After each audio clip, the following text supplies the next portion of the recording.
আজ হাতে নাতে প্রমাণ দেব। ভগবান ভক্ত ছাড়া থাকতে পারেন না। ভগবান বলেছেন, ভক্ত আমার মাতা, ভক্ত আমার পিতা, ভক্ত আমার গুরু। আদর করে নাম দিয়েছে, আমার নাম বাঞ্ছা কল্পতরু। ভক্ত দিলে খাই, না দিলে উপবাসী যাই। ভক্তের হাতে প্রেমের ডোরি, ভক্ত আমাকে যেদিকে ঘোরায় আমি সেই দিকে ঘুরি। তাই গৌর হরি বল। ভগবানের বাড়ি কোথায়? হ্যাঁ, ভগবান বললেন আমার ঘর বাড়ি নেই, ভক্ত যদি আমাকে ডাকে আমি তার বাড়ি যাই না। তাই গৌর হরি বল, হরি বল। তাহলে ডাকতে হবে তো না, তবে কি সে আসবে? আজ বিনাতে রাধা নাম গাইতে গাইতে দেবর্ষি নারদ তিনি দ্বারকায় যাচ্ছে। মা ভগবান কৃষ্ণচন্দ্র দ্বারকায় সিংহাসনে বসে আছে। হঠাৎ রাধা নাম, যে নাম কেউ জানে না, রাধা নাম শুনে চিৎকার করে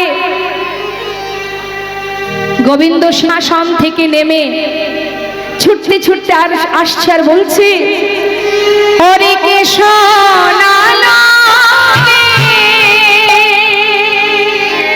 রাধা না, কে শোনালো রে,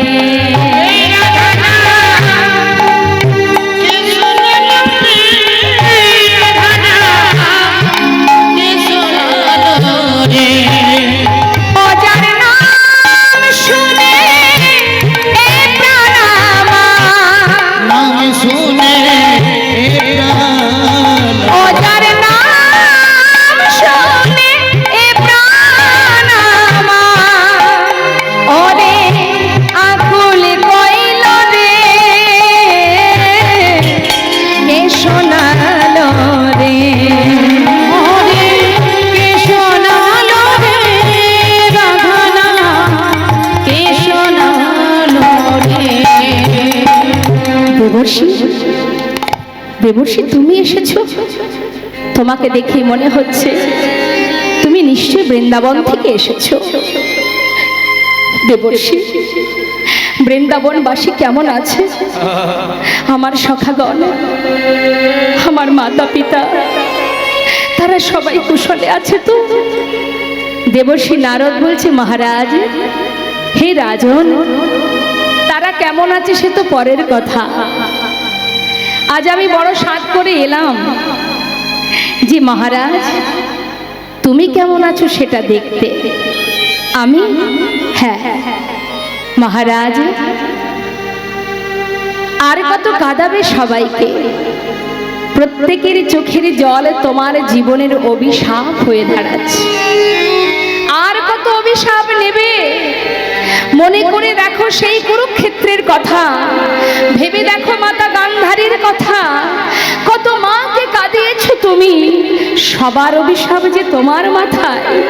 মহারাজ, আজ বৃন্দাবনবাসী সবাই কাঁদছে, আর কত কি অপরাধ তাদের, কেন তারা কাঁদছে? তবে কি তোমায় ভালোবাসলে কাঁদতে হয়? ভগবান বলছে, দেবর্ষি কি করার আছে আমার, কি করব আমি? দেবর্ষি নারদ মনে মনে চিন্তা করছে, সবাই বলে আমি হচ্ছি গন্ডগোলের গোসাই, তাই না মা? দেখবেন কারোর বাড়ি ঝগড়া হলেই সবাই বলে ওই যে শুরু হয়ে গেছে, নারদ নারদ বলে, তিনবার নাম করলেই গন্ডগোল আরো বেড়ে যাবে। তা দেবর্ষি নারদ বলছে, সবাই বলে আমি নাকি গন্ডগোলের গোসাই, কিন্তু গন্ডগোলটা আগে থেকে পাকানো থাকে, সেটা কেউ খোঁজ রাখে না। হ্যাঁ, হে প্রভু, তুমি তো অনেক আগে থেকে গন্ডগোলটা পাকিয়ে রেখেছো। আমি এসেছি কেমন করে বৃন্দাবনবাসীকে একবার তোমার কাছে নিয়ে আসবো। মনে মনে বলছে, মুখে নয়। বলছে, হে রাজন, এই অপরাধ খণ্ডনের উপায় আছে। কি উপায় দেবর্ষি? যজ্ঞ করতে হবে, যজ্ঞ করলে সমস্ত অপরাধ দূরীভূত হয়, তাই বুঝি? হ্যাঁ মহারাজ, আমি নিয়ম বলে দেব কিভাবে কি করতে হবে। কারণ যজ্ঞ ছাড়া এই পাপ খণ্ডন হবে না। এটা শুধুমাত্র দাপর যুগে নয়, যুগে যুগে হয়ে আসছে। এই যে মহারাজ, ত্রেতায় রামের রাজা ছিল, অশ্বমের যজ্ঞ কইল, দানব্রত যজ্ঞ হবে এবে,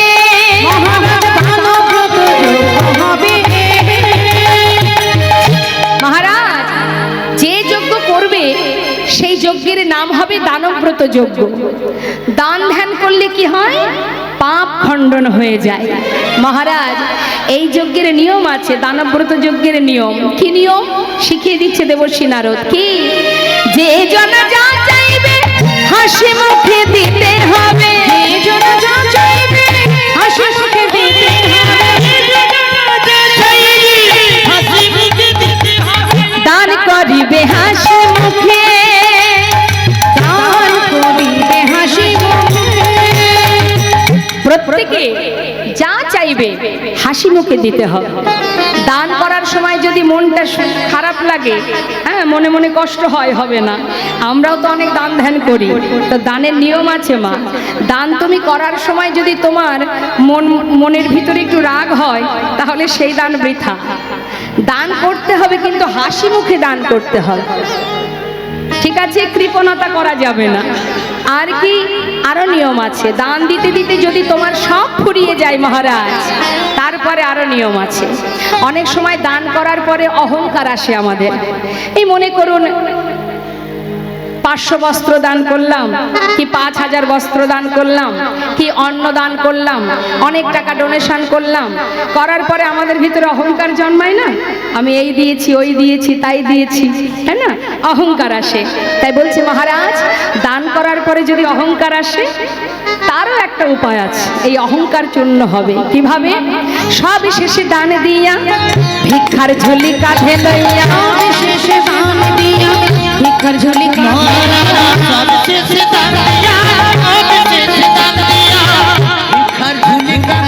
ভিক্ষা মেঘে খাবে মন সুখে, ভিক্ষা মেঘে খাবে মন সুখে, দানের অহংকার দূরে যাবে, দানের অহংকার দূরে, আহা দানের অহংকার দূরে যাবে, দানের অহংকার দূরে। মহারাজ দানে ব্রতের এই তরিতি, দানের অহংকার দূরে যাবে। বলি শুনো শুনো হে রাজা,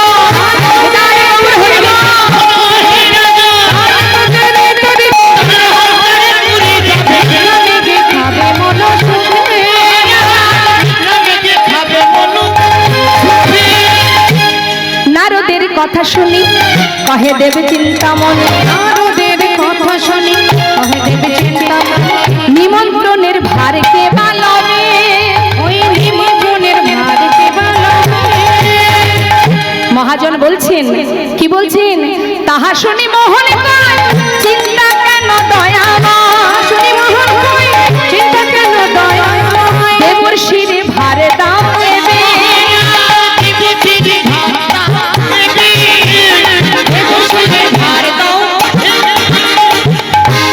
অত চিন্তা কিসের? স্বর্গমত্ত পাতাল সারাদিন ঘুরে বেড়ায় দেবর্ষি নারদ, সব পথ ঘাটছে না তার। দেবর্ষির উপরে নিমন্ত্রণের দায়িত্বটা দেওয়া হয়। বেশ দেরি না করে ভগবান পত্র লিখলেন স্বর্গমর্ত পাতাল, সর্বত্রের জন্য নিমন্ত্রণ পত্র লিখে যেই না বলাই দাদার হাতে দিয়েছে, বলরাম বলছে, কিরে কানাই, এত বড় যজ্ঞ করবি, সবাই আসবে, বৃন্দাবনবাসীর জন্য পত্র লিখিসনি? কি অপরাধ করেছে তারা? তোকে ভালোবাসে তাই?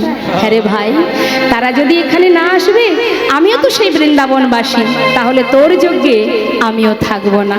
দাদা, তুমি এমন কথা বলবে আমি জানতাম, কিন্তু দাদা গো, নিমন্ত্রণ কাদের করা হয় মা? বাড়ির মানুষকে নিমন্ত্রণ করে। কাদের করে? যারা দূরে থাকে, তাই না দাদা? নিমন্ত্রণ করলে সবাই আসে, আর বিনা নিমন্ত্রণে কে আসে? একমাত্র আপনজন যারা। আজ আমি দেখতে চাই দাদা, বৃন্দাবনবাসীর জন্য নিমন্ত্রণ পত্র না লেখা সত্ত্বেও কে আসে এই প্রভাসের তীরে? যে আসবে বিনা নিমন্ত্রণে, সেই তো আমার ভালোবাসার জন। বেশ, তুমি যখন বলছো দাদা, মাতা পিতার জন্য পত্র লিখব, মা বাবার জন্য পত্র লিখে দেবর্ষি নারদের হাতে তুলে দিল। এবার দেবর্ষি নারদ দেরি না করে নিমন্ত্রণ পত্র নিয়ে চললেন মা। সর্বত্র নিমন্ত্রণ করছে, আর এদিকে ভগবান বিশ্বকর্মাকে স্মরণ করে যজ্ঞাগারের আয়োজন করতে শুরু করলেন। দেবর্ষি নারদ স্বর্গমর্ত পাতাল সর্বত্র নিমন্ত্রণ করবার পর অবশেষে বৃন্দাবনে প্রবেশ করলেন। বৃন্দাবনে এসে দেখছে কি, মা যশোমতী ক্ষণে চৈতন্য ক্ষণে অচৈতন্য। রুনুঝুনু নূপুরের শব্দ শুনে মা যশোমতী বলে উঠলেন, কে রে তুই? রুনুঝুনু নূপুরের শব্দ শোনা যায়, তবে কি আমার গোপাল এলি? কে তুই? দেবর্ষি নারদ বলছে, মা আমি দেবর্ষি। ও দেবর্ষি, নিশ্চয়ই আমার গোপালের সন্ধান এনেছিস। কেমন আছে সে? আমার গোপাল কেমন আছে? মা, তোমার পুত্র তোমার গোপাল তোমার কানাই খুব ভালো আছে। শোনো মা, আজ তোমার কাছে একটি বার্তা এনেছি। কি না, তোমার ছেলে মানে কৃষ্ণ আর বলরাম দুই ভাই, তারা প্রভাস নদীর তীরে যজ্ঞ করছে। তাই তুমি দেরি করো না মা, শীঘ্রই যাত্রা করো। মা বলছে, ওরে আমার গোপাল যজ্ঞ করছে? হ্যাঁ মা, তুমি আর দেরি করো না, তোমার জন্য পত্র পাঠিয়েছে, এই দেখো। মা বলছে, পত্রে কি আছে লেখা? কেন মা, তুমি একবার নিজে পড়ে দেখো। আমার তো দেখবার মতো আর দৃষ্টি নেই।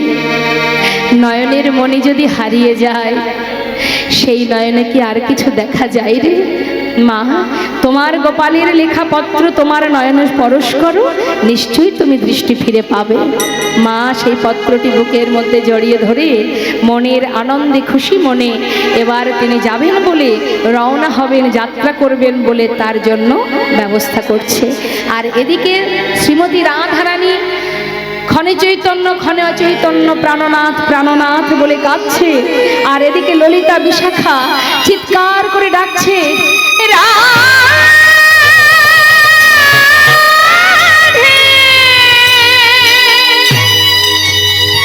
ওরে বৃষভানু রাজনন্দিনী রাধে রাধে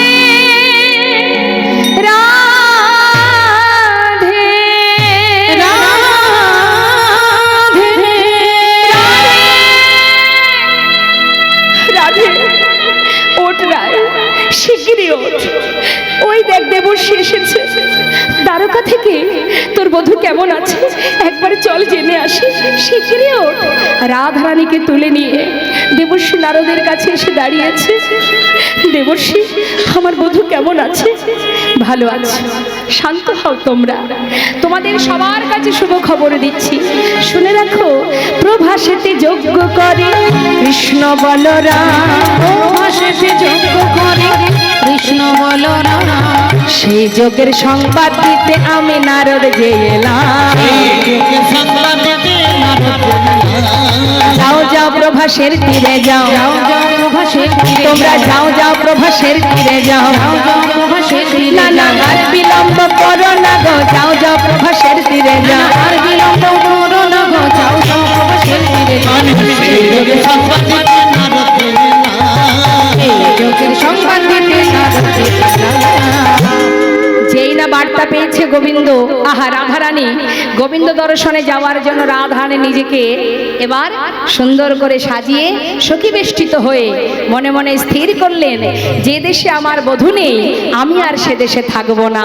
পশরা মাথায় করে নিয়ে ঘর থেকে যাত্রা করেছে মা। হরিবল হরিবল। ঠিক করেছে রাধারানী, আর আমি থাকবো না। মনের আনন্দে এবার রাধারানী যাত্রা করছে। যোগ্য বার্তা পেয়ে যাত্রা করিলে নহরা আয় বালা গো, বার্তা পেয়ে যাত্রা চলিলে নহরা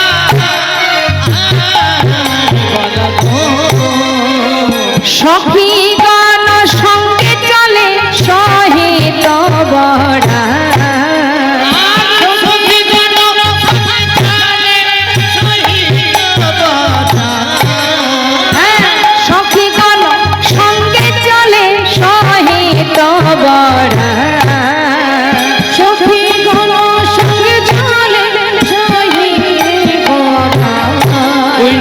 যোগবারাতে যাত্রা চলিলে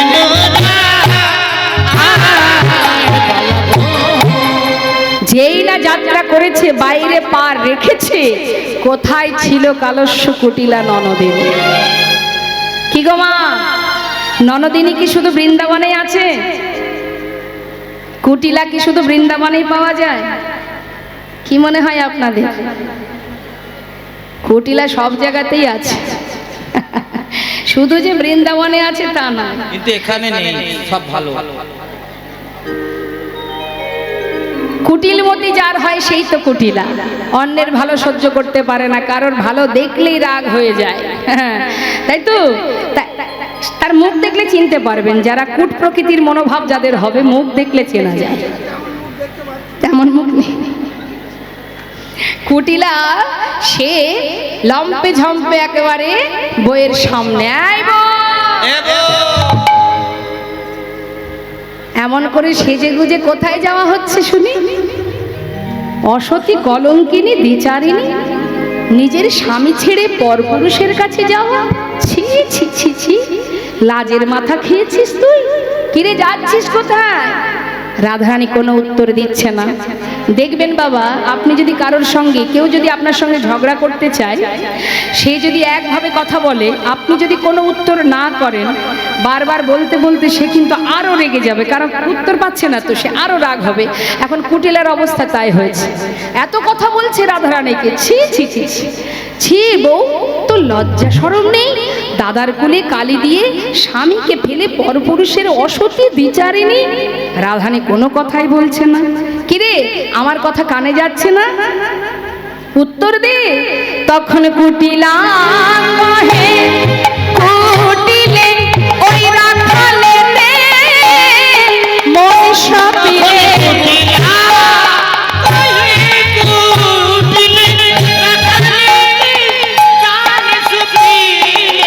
চিরকাল কলঙ্ক দেন মোহনা হলো রাধিল, চিরকাল কলঙ্ক দেন মোহনা হলো রাধিল, চিরকাল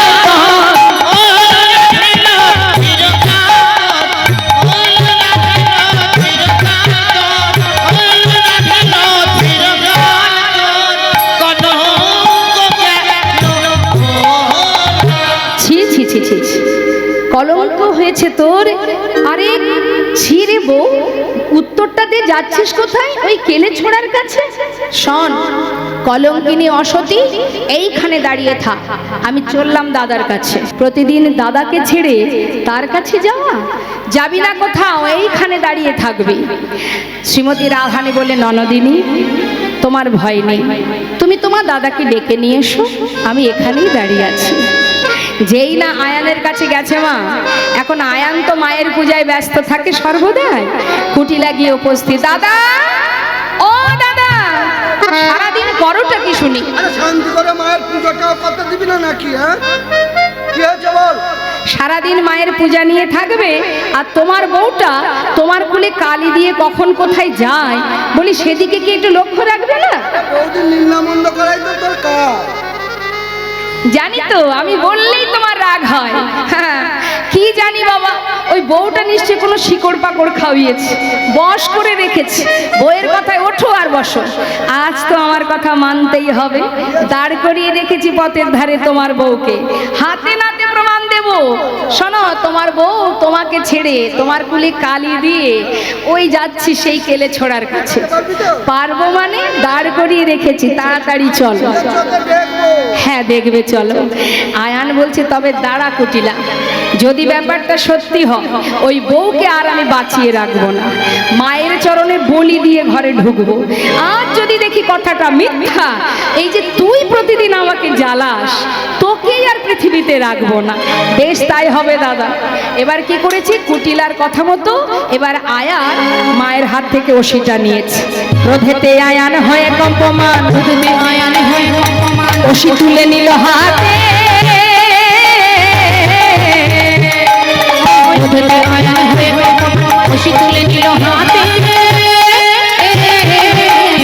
কাঁপিতে কাঁপিতে দাঁড়ালো আসিয়া কুটিলার সম্মুখেতে। এই দেখ ওষি নিয়ে এসেছি, এই দেখ ওষি নিয়ে এসেছি, ওই ফুলের কাঁটা দূর করিতে এই দেখ ওষি নিয়ে এসেছি। কাঁপিতে কাঁপিতে দাঁড়ালো আসিয়া কুটিলার সম্মুখেতে, কাঁপিতে দাঁড়ালো আসিয়া কুটিলার সম্মুখেতে। আয়ান সেই মায়ের হাতে রশিটা নিয়ে কাঁপতে কাঁপতে কুটিলার সামনে, কুটিলার হাত ধরে চললেন এবার রাধার সামনে।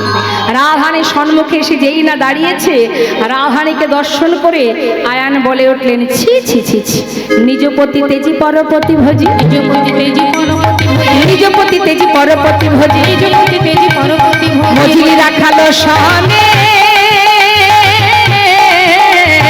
নিজপতি তেজি পরপতি ভোজি, মজুরি রাখালো সনে।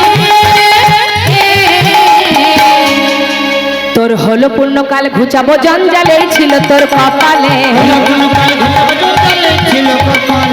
রাধে তোর প্রাণনা শিব, রাধে তোর প্রাণনা শিব, রাধে তোর প্রাণনা শিব, ফুলের কাটা দূর করিব, রাধে তোর প্রাণনা শিব, দূর করিব, হলো পূর্ণকাল ঘুচাবো জঞ্জালে ছিল তোর কপালে, ঘুচাবো জঞ্জালে ছিল তোর কপালে।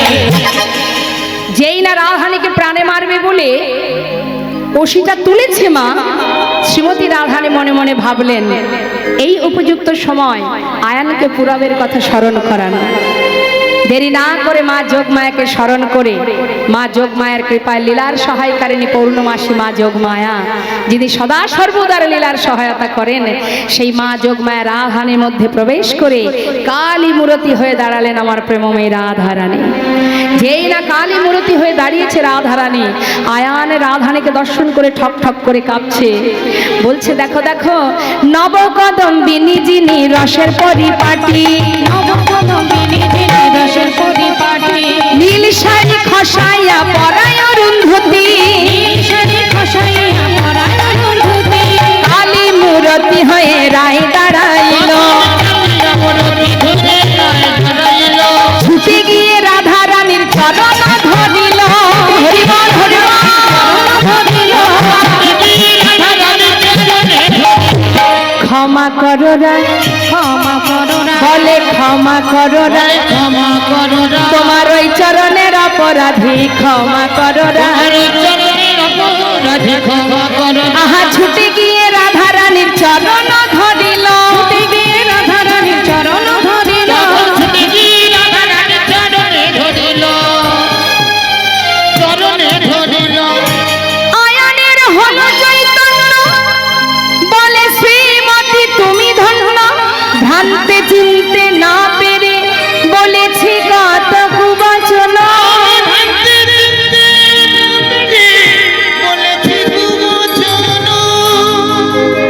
হরিবল হরিবল। আয়ানের যদি ভুল হয়, সাধারণ মানুষের তো ভুল হবে। আয়ান চিনতে পারছে না রাধারানীকে। রাধারানী বলে উঠলেন, ওরে সুতাপা, একবার মনে করে দেখ পুরবের কথা, ভেবে দেখ সেই দিনের কথা, যেদিন তুই বিষ্ণুর চরণে সাধনা করেছিলি তার বামে লক্ষ্মীকে নিজের পত্নী রূপে পাওয়ার জন্য। এত করে বলা সত্ত্বেও তুই বাধা মানিসনি। কতবার প্রভু বলেছিল এ বর চেয়েও না, অন্য কোনো বর চাও, তুই শুনিসনি। এক পায়ে দাঁড়িয়ে কঠিন সাধনা করেছিলি, তোমার বামে যে লক্ষ্মী তাকে আমি আমার পত্নী রূপে চাই। ভগবান বাঞ্ছা কল্পতরু তোর মন বাঞ্ছা পূর্ণ করেছিল। আমি সেই দিনই তোকে বলেছিলাম, রে সুতাপা, তুই যখন আমাকে তোর ঘরণী করে পেতে চাস, আমি অবশ্যই তোর ঘরের ঘরণী হব, কারণ প্রভুর বর দিয়েছে তোকে, কিন্তু তুই হবি নপুংস। আয়ান কিন্তু রাধারানীকে মাতৃজ্ঞানে ভালোবাসতেন। এবার সেই আয়ানের যখন চৈতন্য হলো, আয়ান চরণ ধরে কাঁদতে লাগলেন আর বললেন, হে রাশেশ্বরী বিনোদিনী, আজ তোমার চরণে নিবেদন, যেদিন আমার অন্তিম সময় আসবে, শুধু সেই দিন যেন তোমার যুগল দেখতে পাই, এইটুকু আশীর্বাদ করো।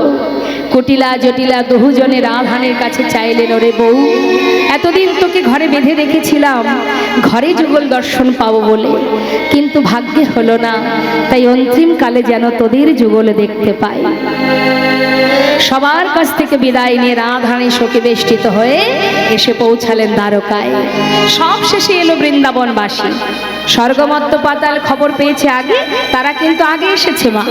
আর অবশেষে বৃন্দাবনবাসী তাদের খবর পেয়েছে দেরিতে, আবার এসে পৌঁছিয়েছে দেরিতে। এখন যখন বৃন্দাবনবাসী এলো তখন 4টে দরজায় বন্ধ হয়ে গেছে। যজ্ঞাগারের 4টে দ্বারই বন্ধ। এক এক দ্বারে এক একজন দাঁড়িয়ে আছে। প্রথম দ্বারে মা যশোমতী, দ্বিতীয় দ্বারে নন্দোপানন্দ, আর তৃতীয় দ্বারে সখাগণ, চতুর্থ দ্বারে রাধারানী অষ্টসখীগণ দাঁড়িয়ে আছে সবাই। এদিকে রাধারানী সখী বেষ্টিত হয়ে যখন দ্বারে দাঁড়িয়েছে, দরজা বন্ধ, লেখা আছে প্রবেশ নিষেধ। সখীগণ এসে বলছে, হ্যাঁ রে, এই দাঁড়ি, দ্বার ছেড়ে দে, ভিতরে যাও।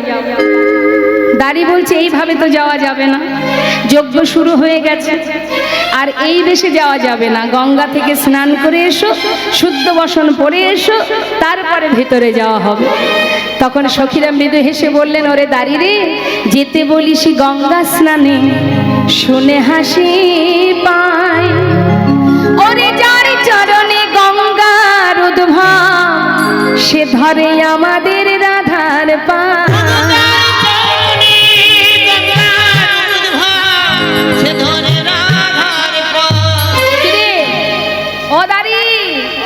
যার চরণে গঙ্গার সৃষ্টি, সে আমাদের রাধার চরণ ধরে কুল পায় না, আর তুই কিনা বলছিস গঙ্গা স্নানে যেতে? হ্যাঁ, বলি শোন শোন, এত কথায় কাজ নেই, তুই তো রাজাকে গিয়ে খবর দে। কি বলবি গিয়ে? শুনে নে। বলে গাজা করে রাজারে, রাজগুরু এসেছে তারে, বলে গাজা তো রাজারে, রাজগুরু এসেছে তারে, পায়ে ধরে নিয়ে যেতে বল, হে দাদি, পায়ে ধরে নিয়ে যেতে বল, ও হে দাদি, কেমন যজ্ঞ করে রে, ও কেমন যজ্ঞ করে রে, কেমন যজ্ঞ করে রে, গুরু বিনা তোদের রাজা কেমন যজ্ঞ করে রে, গুরু বিনা তোদের রাজা কেমন যজ্ঞ করে রে, পায়ে ধরে নিয়ে যেতে বল, ও হে দাদি, পায়ে ধরে নিয়ে যেতে বল, ও হে দাদি। তোদের রাজা সে যজ্ঞ করছে, গুরু ছাড়া কি যজ্ঞ হয়? যা যা, রাজাকে গিয়ে খবর দে, দ্বারে গুরুদেব এসেছে, তাকে যেন বরণ করে ভিতরে নিয়ে যায়। এখন দ্বারে কিন্তু কথাটা শুনে মা রাধারানীর দিকে তাকাচ্ছে, আর মনে মনে ভাবছে, আমাদের এত বড় রাজা মহারাজের গুরু কিনা একজন রমণী, মুখের দিকে তাকিয়ে আছে। সখীরা বলছে, হাঁ করে দেখছিস কি? যা যা, ভেতরে গিয়ে বল যে গুরুদেব দ্বারে দাঁড়িয়ে আছে, তাকে যেন বরণ করে ভিতরে নিয়ে যায়। এখন দাঁড়ি ভিতরে গেছে, আর এদিকে কি হচ্ছে মা, সখাগণ তারা দ্বারে বসে কানাই কানাই বলে ডাকছে, সখা, ভুলে গেছি সেদিনের কথা, বৃন্দাবনে কালিয়নাগকে দমন করেছিলি, কত খেলা খেলেছি আমরা, সব ভুলে গেলি কানাই? এত বড় রাজা হয়েছিস বলে আমাদের মতো কাঙাল বন্ধুকে ভুলে গেলি? তোদের, তুই যে এত বড় যজ্ঞ করছিস, আমাদেরকে তো নিমন্ত্রণ করিসনি, তবুও এসেছি। একবার আয় কানাই, কানাই তুই একবার আয়, তো তোদের দাড়ি সে তো আমাদের ভিতরে যেতে দিচ্ছে না, তুই একবার আয়। চিৎকার করে কানাই কানাই বলে ডাকছে। ব্রজবাসী ব্রজবাসিনী কাঁদছে, আর এদিকে মাতা যশোমতী সন্তানকে বহুদিন পরে দেখবার আশা, বুক ভরা আশা নিয়ে দ্বারে এসে দাঁড়িয়ে বলছে, দাঁড়ি, পাগলিনীর বেশ মা, পাগলিনীর ন্যায় রাজমাতা আজ সন্তানকে হারিয়ে পাগলিনীর ন্যায় বসরঞ্চল ধুলায় গড়াগড়ি যাচ্ছে, এসে দ্বারে দাঁড়িয়েছে। দাঁড়ি, একটু ভিতরে যেতে দে না। দাঁড়ি বলছে, কে তুমি? ও বুড়িমা, কোথা থেকে এসেছো? আর তুমি ভিতরে যাবে কেন? আমার সন্তানকে দেখব, ভিতরে যে আমার গোপাল আছে। দেনাদারি, একবার ভেতরে যেতে দে। আহ, বলছি না এখানে তোমার গোপাল টোপাল কেউ নেই, যাও যাও দূরে যাও, বয়স হয়েছে, মাথা খারাপ হয়ে গেছে। বলি ও বুড়িমা শোনো, নিশ্চয়ই বহুদিন খাওয়া জোটেনি, ওই দূরে বসে থাকো, দেখছো না লেখা আছে, ওই দেখো কি লেখা, প্রবেশ নিষেধ, আর যাওয়া যাবে না, তুমি বাইরে বসো, চলে যেও না। আমাদের রাজা বড় দয়াল জানো তো, যজ্ঞ শেষ হলে দ্বারে এসে যখন দাঁড়াবে, তোমার যা মনে চাই তুমি আমাদের মহারাজের কাছ থেকে চেয়ে নিও, যাও ওই দূরে গিয়ে বসো।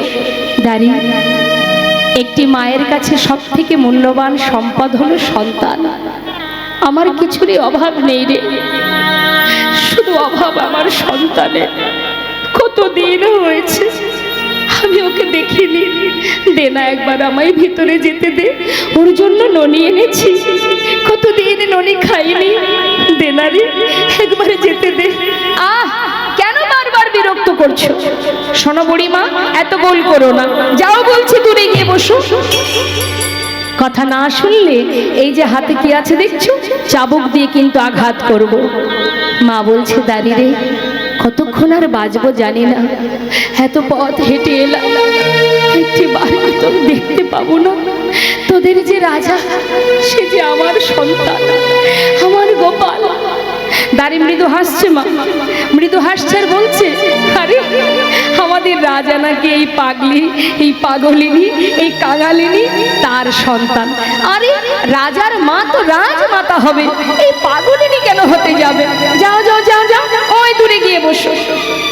কিছুতেই মা শুনছে না, বারবার দাঁড়ির পায়ে ধরছে, দেনা দাঁড়ি একবারে যেতে দে না, একবার ভিতরে যেতে দে।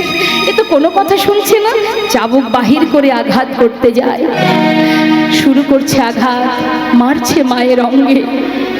যখন মারছে, মা এই চাবুকের আঘাতে একবার ধুলায় লুটিয়ে পড়ছে, আবার ধুলা থেকে উঠছে, আবার বলছে দাঁড়িয়ে রে, আর মারিস না, একবার ভেতরে যেতে দে। চিৎকার করে মা কাঁদছে, গোপাল রে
হরিবল হরিবল। কোন ভক্ত যদি ডাকে, আত্মনাদ করে ভগবানকে ডাকে, ভগবান কি আর দূরে থাকতে পারে? যজ্ঞাগারে পূর্ণাহতি দেবার পর জলের ঝাড়ি নিয়ে চারিপাশে ঘুরতে ঘুরতে মায়ের কান্না শুনতে পেল। বলুন তো দাদা, আমি আর থাকবো না দাদা।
করে দাঁড়ালেন। অভিমানী কমলিনী বদন ফেরালো, কমলিনী বদন ফেরালো, অভিমানী কমলিনী বদন ফেরালো।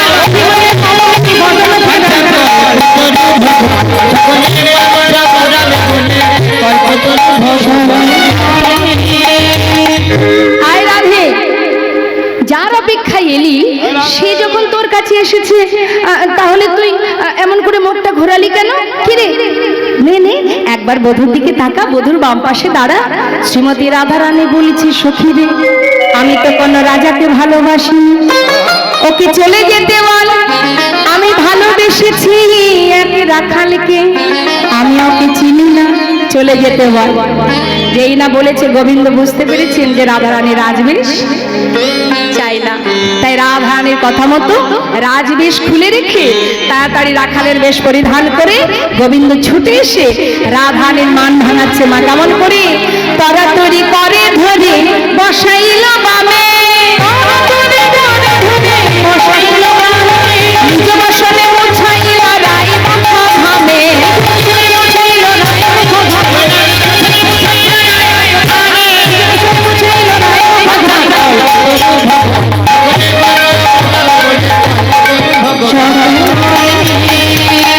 এবার কি করলেন? বদনটা ভালো করে মুছিয়ে দিয়ে এবার তাড়াতাড়ি করে আনিয়া প্রভাসের জল, ওই যে কথা দিয়েছিল, আনিয়া প্রভাসের জল চরণ ধোয়ালো, প্রভাসের জল চরণ ধোয়াইল। গোবিন্দ দাসে কহে যেন প্রভাস তীর্থ যে হইল,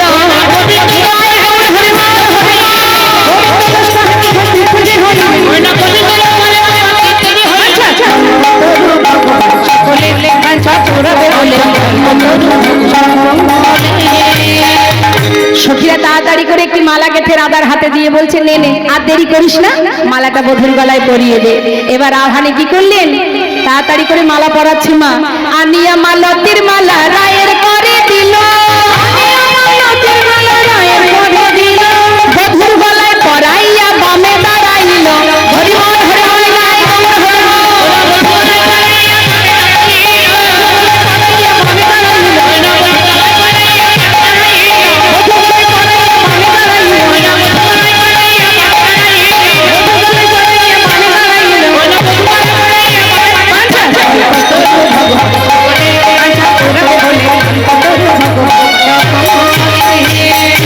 রাধা গোবিন্দ যুগলে দাঁড়ালেন। আমরাও সবাই সখী অনুগত হয়ে সবাই মিলে যুগল দর্শন করব। লীলা এবার আমাদের বিশ্রামে যাবে, সবাই মিলে একসঙ্গে আমরা গাইব, জয় রাধে রাধে বল, কৃষ্ণ কৃষ্ণ বল, রাধে রাধে বল, কৃষ্ণ কৃষ্ণ বল, জয় রাধে রাধে বল, কৃষ্ণ কৃষ্ণ বল, জয় রাধে রাধে বল, কৃষ্ণ কৃষ্ণ বল।